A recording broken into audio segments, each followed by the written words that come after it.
Hello and good morning. Welcome to today's talk. We're going to talk about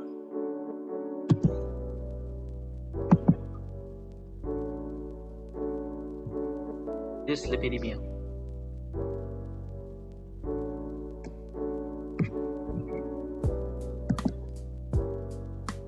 For today, we'll be covering a few topics. Firstly, we'll talk about the definition of what is dyslipidemia, the types and causes, some symptoms associated with dyslipidemia, how it's diagnosed, the treatments, and also what are some lifestyle changes you can adopt if you have dyslipidemia. Let's look at the definition first.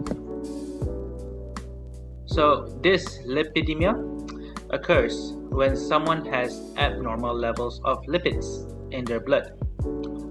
While the term describes a wide range of conditions, the most common form of dyslipidemia involve either high levels of low-density lipoprotein, LDL, or what we call the bad cholesterol, low levels of high-density lipoprotein, HDL, or what we call the good cholesterol, high levels of triglycerides, or high cholesterol, which refers to high LDL and triglyceride levels. So lipids, or fats, are building blocks of life and provide energy to cells. So lipids include LDL cholesterol, which is considered a bad because can cause plaques to form in the blood vessels. Plaques are like those blockers in your artery. HDL cholesterol, which is regarded as good cholesterol because it can help to remove LDL from the blood. And then we have the triglycerides, which develop when calories are not burned right away and are stored in fat cells.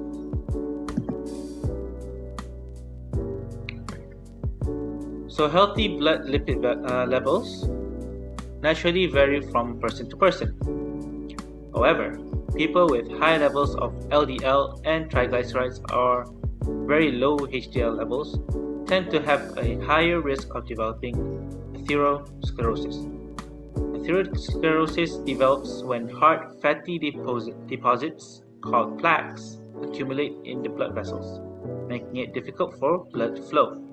Over time, these plaques can build up and cause major circulation problems such as heart attacks and strokes. So here we can see an example. On the left is the normal artery, but on the right is a narrowed artery caused by plaque. And this situation here we call as atherosclerosis or atherosclerotic plaque. Let's look at some of the types and causes of dyslipidemia. So dyslipidemia can be categorized into two types, and it's based on the cause. It's either primary or secondary. In primary dyslipidemia, it's mainly caused by genetic factors and it is inherited. So common cause of primary dyslipidemia include familial combined hyperlipidemia, which develops in teenagers and young adults and can lead to high cholesterol. Familial hyperlipoproteinemia, okay, that's a mouthful, which is a mutation in a group of LDL lipoproteins called apolipoproteins. Familial hypertriglyceridemia, which leads to high triglycerides levels, and homozygous familial or polygenic hypercholesterolemia, which is a mutation in the LDL receptors. Then we have secondary dyslipidemia, which is caused by lifestyle factors or medical conditions that interfere with blood lipid levels over time. The common causes of secondary dyslipidemia include obesity, especially excess weight around the waist, diabetes, hypothyroidism, alcohol use disorder, also known as alcoholism. Others include polycystic ovary syndrome, metabolic syndrome, excessive consumption of fats, especially saturated and trans fat, which you can find in processed foods like chips, Cushing's syndrome, and also we have inflammatory bowel diseases, or short form is IBS, severe infections such as HIV, and abdominal aortic aneurysm.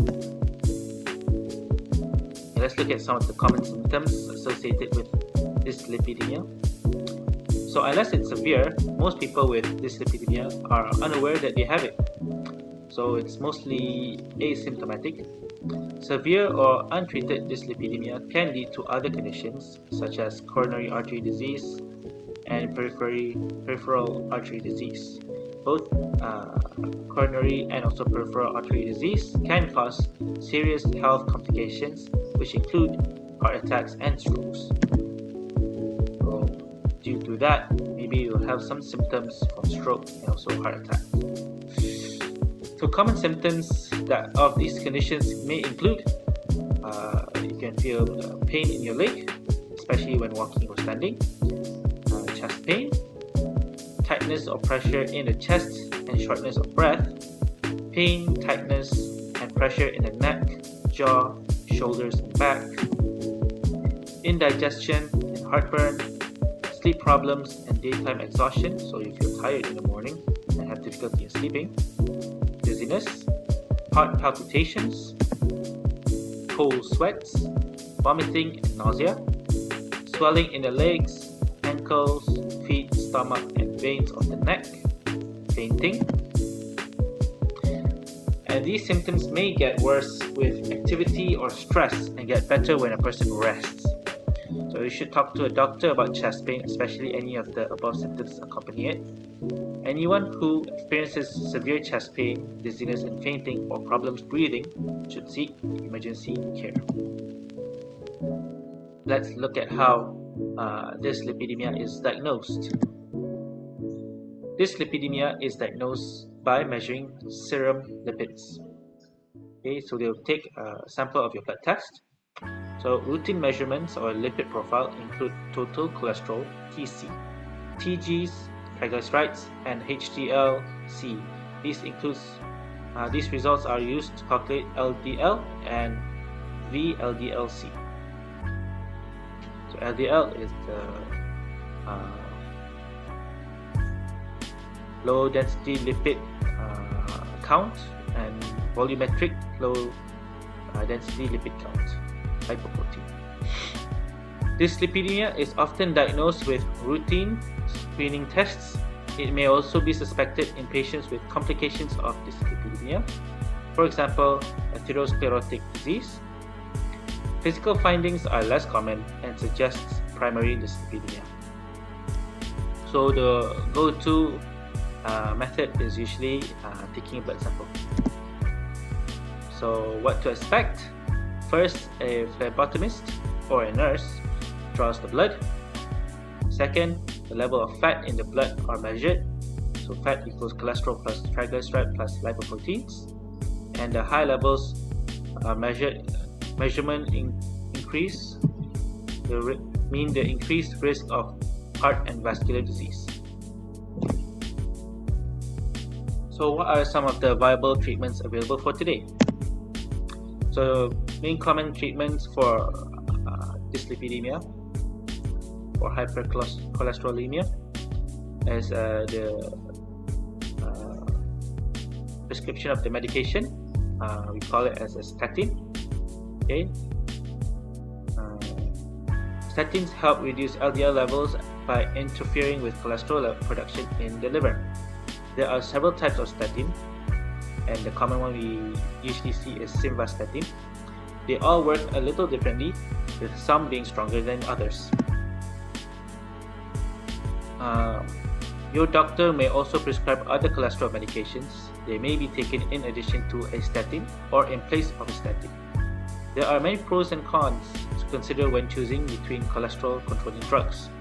So for example, these are non-statin drugs like ezetimibe or Zetia, which blocks cholesterol absorption in the gut. Hybrids such as fenofibrate or phenoglyde is a type of non-statin drug, and PCSK9 inhibitors, which block a protein in the liver that removes LDL cholesterol from the blood. So what are some of the lifestyle changes you can adopt to prevent and potentially help to reduce your cholesterol levels? So specialists recommend the following strategies to improve your lipid levels. Firstly is to eat healthfully. Consuming a diet low in saturated and trans fat is key for reducing cholesterol and triglyceride levels. Saturated fats are found in meat, butter, cheese, and whole milk products, such as mostly dairy products and meats. Trans fats are often ingredients in baked goods, crackers, and chips, snack foods. Many packaged goods now list trans fat content, making it easier to monitor intake. Cutting back on carbohydrates, especially those that contain white flour, such as pasta and white rice, may also help to lower triglyceride and bad LDL cholesterol levels. Avoiding sugary drinks such as fruit juices and sodas can help too. Specialists recommend the following strategies to improve lipid levels, such as exercise regularly. So physical activity stimulates your muscles, which trigger the breakdown of triglycerides, so your body can use them as energies instead of storing them as fat. It can also raise levels of good cholesterol HDL. Getting regular exercise also helps you lose weight, which can reduce your risk of cardiovascular disease. Another strategy is maintaining a healthy weight. Excess fat around your waist releases hormones and proteins that raise your LDL or your bad cholesterol, blood pressure, and risk of diabetes. Losing the weight, even with just a few pounds, can help lower your LDL cholesterol and triglycerides levels. When you eat less, you absorb less fat and cholesterol from foods and reduce your body fat stores. Another strategy is consuming omega-3 fat acids. You can take them as supplements, or you can take it from natural sources such as fish. So consuming omega-3 fatty acids, a special type of polyunsaturated fatty acids, may lower triglycerides. So the American Heart Association recommends eating 2 servings of fatty fish per week for a heart-healthy diet. Okay, that's all. Thank you for listening. If you have any questions, please ask them in the comment section below. Thank you.